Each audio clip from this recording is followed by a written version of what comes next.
전지산업협회 전문위원 김우성입니다. 제가 지금 오늘 발표할 그 내용은요, 최근 이슈가 되고 있는 그 사용 후 리튬 2차 전지 재활용 시장 및 기술 동향에 대해서 말씀을 드리고자 합니다. 기본적으로 이 재활용 산업이라고 하는 것은 밸류 체인과 서플라이 체인에 대한 이해도가 있어야지 사실은 사업이 가능합니다. 그래서 지금 서플라이 체인과 후단에 나오는 밸류 체인을 잠깐 설명을 좀 넣어놨고요. 서플라이 체인에 대해서는 이거 참고로 보시면 될 것 같습니다. 기존의 그 셀메이커라든지 이것들의 업체들의 그 시장 점유율이라든지 앞으로 얼마만큼 이 그 국가 간의 점유율이 바뀔 것인가 이런 것들에 대해서 나타냈기 때문에 참고로 보시면 될 것 같고요. 2021년 산업경제전망 그 통계 자료입니다. 저기 보시게 되면은 지금 전지가 빨간색으로 지금 표시를 해놨는데요. 2020년까지만 해도 무역협회가 취합하는 통계 자료에 전지가 들어있지 않았습니다. 그런데 2021년부터 이게 이제 11개 업종 수출 전망에 지금 그 통계치가 포함이 되어 있고요. 근데 보시는 것처럼 2021년 또는 2020년을 봐도 다른 산업에 비해서 전지 산업은 거의 두 자릿수밖에 되질 않습니다. 이렇게 사실은 포션이 적음에도 불구하고 여기에 지금 그 수출 전망 통계 자료에 지금 포함된 이유는 그만큼 이 전지 산업이 앞으로 커질 것이다라는 것을 예측하고 지금 여기에 통계 자료에 지금 취합이 되기 시작했습니다. 그러면은 2035년부터 코발트 20%, 리튬의 10%, 그리고 니켈의 12% 이런 재활용 원료를 사용해야지만이 유럽에 들어가는 모든 전자제품들이나 배터리를 수입을 할 수가 있습니다. 근데 이게 굉장히 어려운 문제거든요. 이 코발트 20%, 리튬 10%, 니켈 12% 이거를 만족하기가 재활용 소재 가지고 만들기는 굉장히 어렵습니다. 그래서 이게 하나가 있겠고, 또 하나는 이 아래쪽에 폐배터리 수거율이 2030년부터 70%까지 수준을 올려야 된다라고 지금 얘기를 하고 있습니다. 그래서 이걸 만족시키기 위해서는 모든 이 메이커들이 굉장히 경각심을 갖고 접근을 해야 된다라고 보고 있습니다. 이거는 맨 오른쪽 아래쪽에 보시게 되면은 이 전기차 배터리 하나를 저희가 그 리사이클 했을 때에 나오는 유가금속 가격을 지금 예측한 건데, 현재는 또 유가금속 가격이 굉장히 많이 올랐죠. 지금 예전 데이터가 지금 한 100만 원 정도 되는 걸로 지금 돼 있는데, 지금 보면은 200만 원이 훨씬 넘습니다. 이런 이제 경제적 가치가 있다라는 것을 말씀을 드리는 거고요. 재활용 필요성에 대해서 환경 측면에서 지금 접근을 한 건데요. 내용 보시는 것처럼 지금 오른쪽에 보시게 되면은 지금 저희가 염호 광산에서 직접 이 원료 자체를 추출했을 때하고 리사이클해서 원료를 추출했을 때의 그 데이터를 비교한 겁니다. 보시게 되면은 그 염호하고 광산에 비해서 리사이클했을 때의 에너지 비용이 거의 한 4분의 1 정도로 지금 절감되는 걸 볼 수가 있죠. 그리고 CO2 발생량도 마찬가지입니다. 10.3에서 2.8로 거의 한 4분의 1까지 75%까지 절감되는 걸 볼 수가 있습니다. 이 아래쪽 데이터는 라이사이클이라고 하는 리사이클 재활용 업체에서 제안한 건데요. 보시게 되면 똑같이 CO2가 한 74%, 낙스가 92%, 삭스가 92%, 용수가 한 97%까지 절감된다고 보고를 하고 있습니다. 그리고 이 폐배터리로부터서 코발트 1톤을 회수할 때 광산 대비 약 40톤 이상의 온실가스가 감축이 가능하다라고 이 라이사이클에서 제안을 하고 있거든요. 이거는 뭐 아직 검증을 안 해봐서 모르겠지만 어찌 됐든 그만큼의 효과가 있을 것이다라고 예측을 하고 있습니다. 원가 측면에서 재활용을 말씀드리기 위해서는 이 원가를 좀 봐야 되는데, 원가가 사실은 저희가 배터리 사이즈에 따라서 달라집니다. 그리고 배터리 그 형태에 따라서 원통형이냐 각형이냐 아니면 파우치형이냐에 따라서 원가가 달라지는데, 기본적으로 유가금속을 회수할 수 있는 이 양극이라는 그 재료는 거의 이 배터리 원료 가격의 거의 30에서 50%까지 차지합니다. 뭐 평균적으로 한 40% 정도 보면 될 것 같은데요. 그 중에서 그 유가금속이 들어있는 리튬 금속 산화물이라고 하는 게 거의 한 35% 정도의 포션을 차지하고 있습니다. 굉장히 많은 포션을 차지하고 있죠. 그리고 오른쪽에 나와 있는 건 이만큼 금속 가격이 높아진 이유에 대해서 보여주고 있습니다. 오른쪽 테이블을 보면 금속 시장 가격이 니켈, 코발트, 망간이 비교가 되어 있고요. 이게 배기중 허용량과 배수중 허용량 그리고 지각중 원소 존재비에 대해서 보여주고 있죠. 이게 가격에 큰 영향을 미칩니다.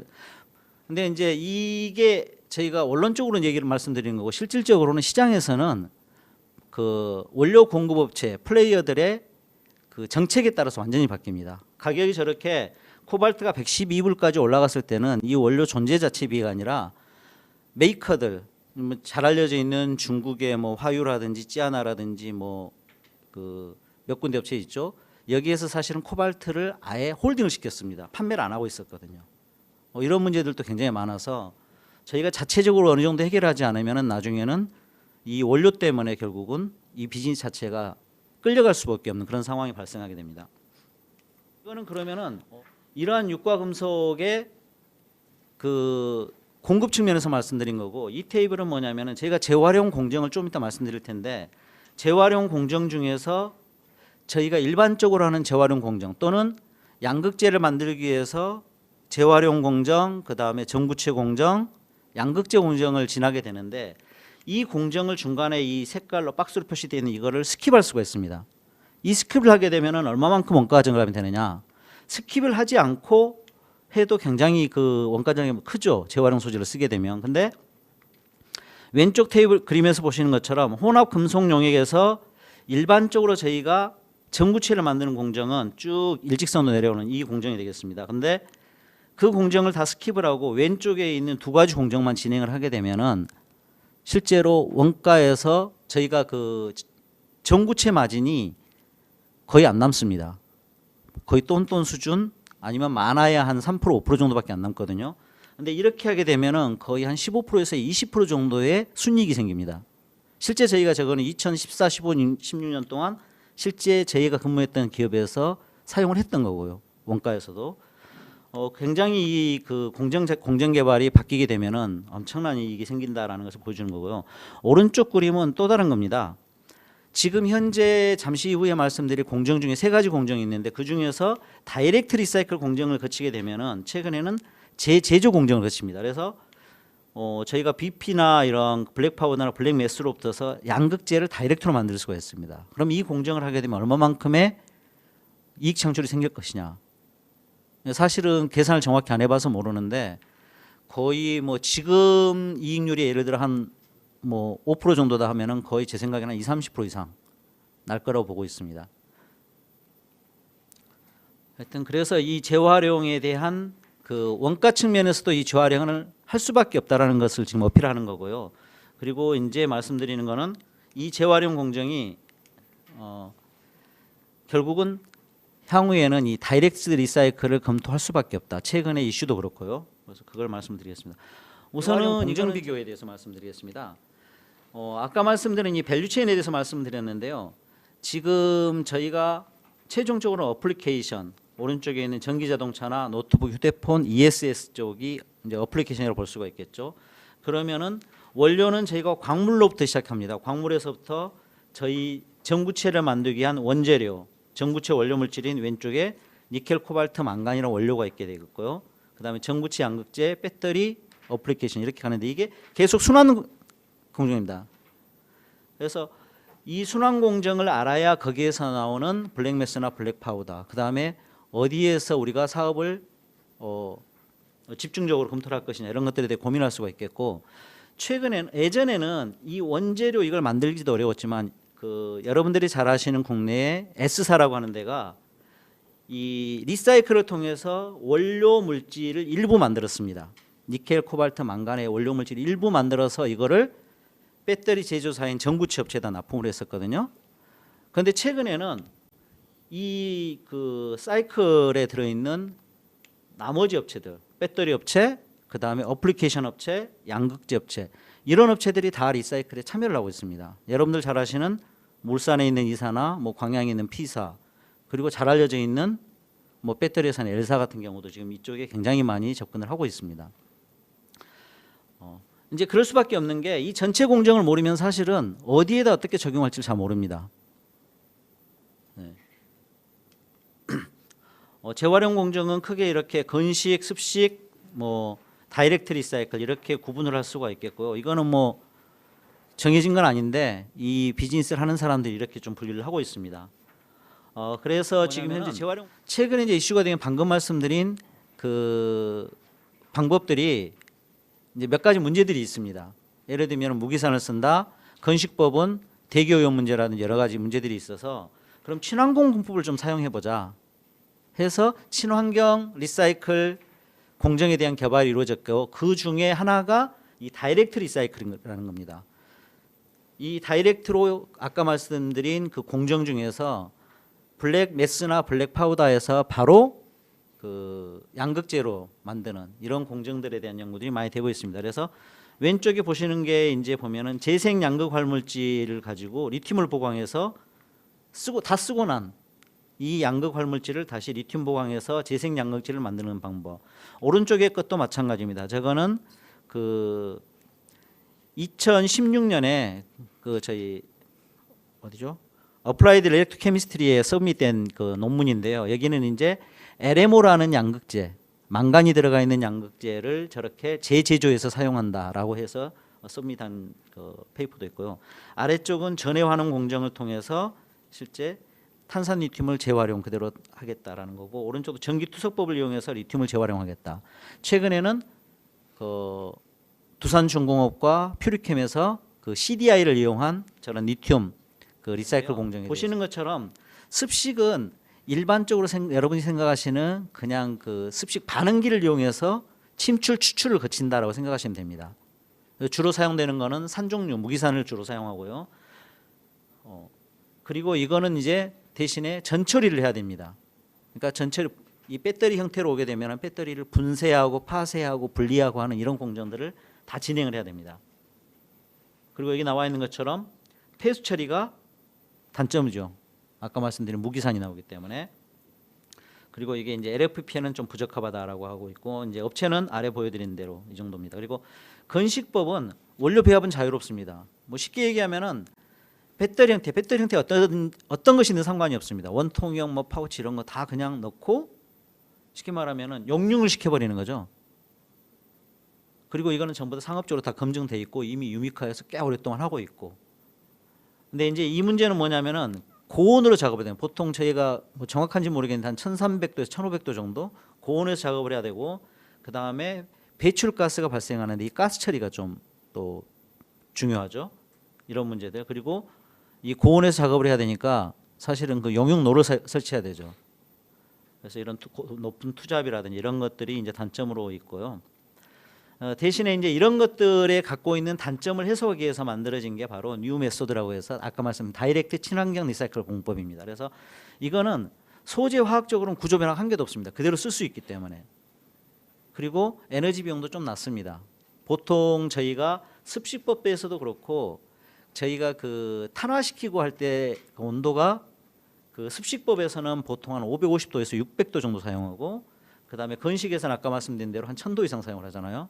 저기에서는 보통 한 300도 내외에서 지금 그 처리를 합니다.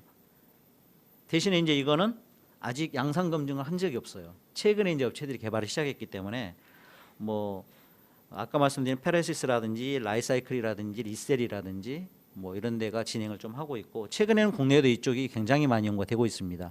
아까 말씀드린 여기 성일도 마찬가지겠고요. 다들 이 그 프로세스에 대한 연구를 진행을 하고 있습니다. 그리고 리사이클 업체 동향인데요. 아까 말씀드린 것처럼 굉장히 많은 업체들이 이 리사이클에 지금 뛰어들고 있습니다. 할 수밖에 없는 상황이죠. 내가 만든 배터리가 유럽에 수출이 안 되는데 수출하려면은 할 수밖에 없죠. 그래서 보시는 것처럼 국내에는 뭐 성일하이텍으로 되어 있는데 뭐 다음 장에 국내는 나오니까 자세히 설명을 안 드리겠습니다. 중국은 브럼프라든지 지금 아까 말씀드린 울산에 있는 에코프로하고 조인트 벤처 해가지고 만든 거런메이라는 데가 있습니다. 중국에. 그 다음에 포스코하고 조인트 벤처한 화유라는 데도 있고, 그 다음에 뭐 굉장히 많은 업체가 있습니다. 중국에. 그리고 이 리사이클은 전통적으로 중국이 굉장히 많이 발전해 있습니다. 국내보다는 좀 앞서 있어요. 그리고 유럽은 아까 말씀드린 우리 벨기에를 위주로 해서 최근에는 폭스바겐이나 뭐 포텀 뭐 굉장히 많은 업체들이 여기도 참여를 하고 있고요. 미국도 아까 여기 오른쪽에 보시면 테슬라도 지금 이 일을 지금 진행을 하고 있습니다. 리사이클 사업을. 그리고 이제 미국 같은 경우는 아예 정부 주도적으로 이거 많이 진행을 하고 있고요. 이게 이제 국내 리사이클 문제점 해결 과제에 지금 넣어놨는데요. 일단은 가장 큰 문제가 인허가 문제입니다. 제가 전에도 여기 와서 말씀을 좀 드린 것 같은데 일단은 저기에 있는 38 코드를 받을 수 있는 부지가 거의 없습니다. 뭐 여러분들 많이 만나서 좀 얘기를 해봤는데 각 지역별로 뭐 한두 군데 정도 있을까 말까 이 정도밖에 안 됩니다. 왜냐하면 이 38 코드라고 하는 것은 재활용 처리 업이거든요. 그러니까 수집이 아니고 처리를 해야 되는 업이기 때문에 그러니까 재활용 인허가를 받아야 됩니다. 그리고 저희가 하는 배터리 리사이클은 일반 폐기물 인허가가 아니라 지정 폐기물 인허가를 받아야 됩니다. 이거 환경부에서 인허가를 받아야 되기 때문에 굉장히 어렵고요. 인허가 받기도. 그리고 이게 이제 좀 굉장히 주민들이 그 좀 싫어하는 그런 혐오 시설이잖아요. 리사이클이라고 하는 게 기본적으로. 근데 이제 저희가 생각해 보면 이게 아까 말씀드린 음식물 리사이클이 아니라 폐기물 처리하는 그때에 나오는 그 이 냄새나 이런 거 비해서는 배터리 리사이클은 사실은 뭐 크게 문제가 안 되는 부분이거든요. 아까 말씀드린 폐수 그다음에 대기 이게 자체 처리를 하게 되면 제가 알고 있기로 유미코아도 지금 아까 건식 처리하는 이 그 리사이클 공장이 도시 한 중심에 있다고 제가 알고 있거든요. 일본에도 그런 데가 굉장히 많고요. 그래서 이런 부분은 향후에는 좀 이게 세분화를 좀 시켜야 되지 않을까 싶습니다. 이 부분을. 그래서 이런 이제 인허가 문제가 굉장히 큰 문제 중에 하나다라는 거. 그다음에 두 번째는 원료 수급 문제입니다. 아까 말씀드린 대로 유럽에 수출할 때 포션이 있잖아요. 코발트, 니켈, 리튬의 일정 부분이 들어가야 되는데 저희 지금 대부분 그 전기 자동차 만드는 그 산업이 어디가 있습니까? 국내에 지금 어느 정도 포화 상태라서 다 해외로 나가고 있잖아요. 그러면은 거기에서 나오는 자동차용 배터리들 가져올 수가 없잖아요. 일단은 수입 자체가 굉장히 쉽지 않다라는 거고, 두 번째는 국내에서 만들어진 이 배터리가 어느 정도 일정 시간 지나게 되면은 해외로 중고차로 판매가 됩니다. 전기차가. 그럼 판매된 전기차에 들어간 배터리 수거할 수 있습니까? 어렵잖아요. 그래서 이런 부분 때문에 국내에서 나오는 원료 자체가 굉장히 구하기 어려울 것이다라고 예측을 하고 있습니다. 그래서 이런 부분도 일정 부분 해결해야 될 문제다. 그리고 아까 말씀드린 폐수 문제입니다. 나오는 폐수가 지금도 이 사실 폐수 때문에 인허가 잘 안 나오는 부분도 있거든요. 그래서 요즘은 이제 무방류 시스템을 지금 저희가 검토를 하고 있습니다. 아예 폐수가 안 나오는 공정 아니면 폐수를 자체적으로 다 처리할 수 있는 공정을 개발을 하고 있거든요. 그래서 이런 부분들도 좀 고민을 해야 될 부분이고, 마지막으로 우리 여기 배터리 하신 분들도 계시지만은 배터리 전문가도 없는데 이 재활용에 리사이클에 관련된 전문가는 더더욱이나 없습니다. 사람 구하기가 진짜 하늘의 별 따기입니다. 그래서 이런 부분에 대한 것도 좀 저희가 준비를 해야 되지 않을까 싶습니다. 뭐 시간이 좀 지난 것 같은데요. 이상으로 마치겠습니다.